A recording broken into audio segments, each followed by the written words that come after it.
কেন সাংবাদিকদের মুখোমুখি হতে চাও না? তুমি তো অনুষ্ঠান উপস্থাপনা করো, কিন্তু একজন উপস্থাপকের সামনে তুমি থাকতে চাও না কেন?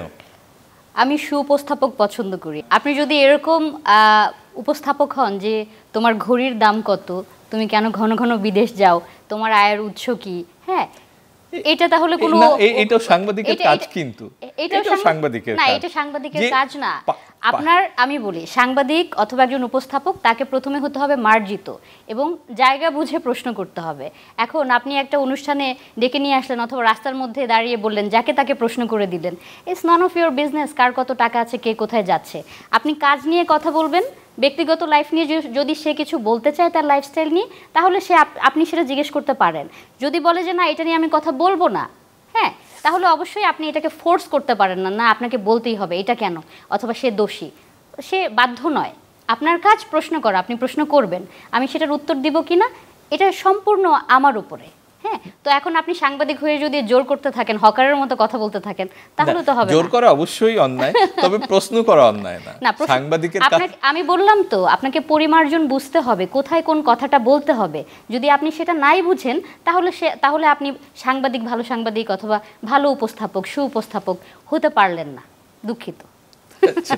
অথবা এই ধরনের প্রশ্ন যদি আপনিও এখন আমাকে করেন, এটা আমার জন্য খুবই অসম্মানজনক। আমার ব্যাগে কত টাকা আছে সেটা গোনার তো আপনার কোনো রাইট নাই, আছে নাই তো?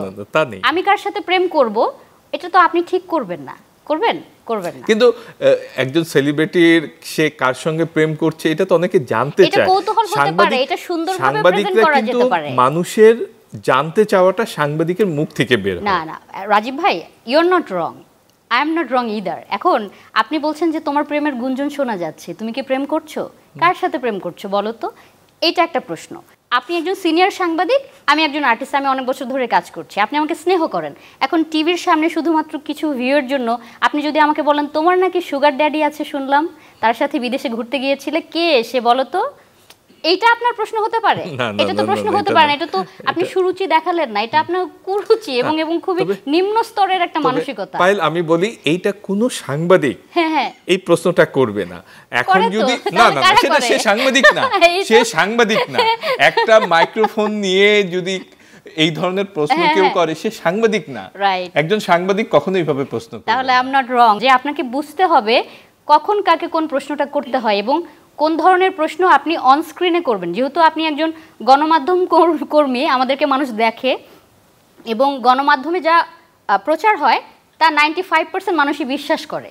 তো এমনভাবে কোনো প্রশ্ন করবেন না যাতে একজন শিল্পী হেয় হয়। না, সেটা ঠিক। আর আমিও বলি একটা, যেহেতু তুমি আমাকে সাংবাদিক বললাই, আমি যেহেতু সাংবাদিকতাই করি, একটা বিষয় কিন্তু সত্যি যে তুমি ধরো কোন একটা অনুষ্ঠান থেকে বের হলা, তোমার সামনে 20 জন 30 জন দাঁড়িয়ে যে প্রশ্ন করা শুরু করলো, সবাই কিন্তু সাংবাদিক না।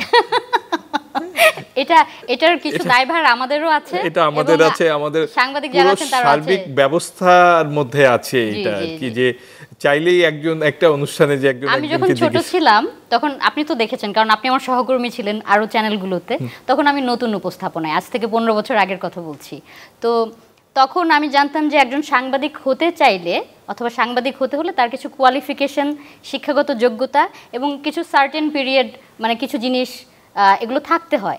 এখনকার দেখি যে উচ্চারণের ঠিক নাই, প্রশ্নের ঠিক নাই, তার নিজের অ্যাটিটিউডের ঠিক নাই, প্রফেশনালিজমের ঠিক নাই, সবাই একটা মাইক্রোফোন হাতে নিয়ে, একটা ফোন হাতে নিয়ে সাংবাদিক। তো আমাদের অবস্থা খুবই খারাপ। আপনি বললেন না কাজ কেন কম করছো, এই সমস্ত কারণে কাজ কম করছে এবং সাংবাদিক দেখে আমি ভয় পাই।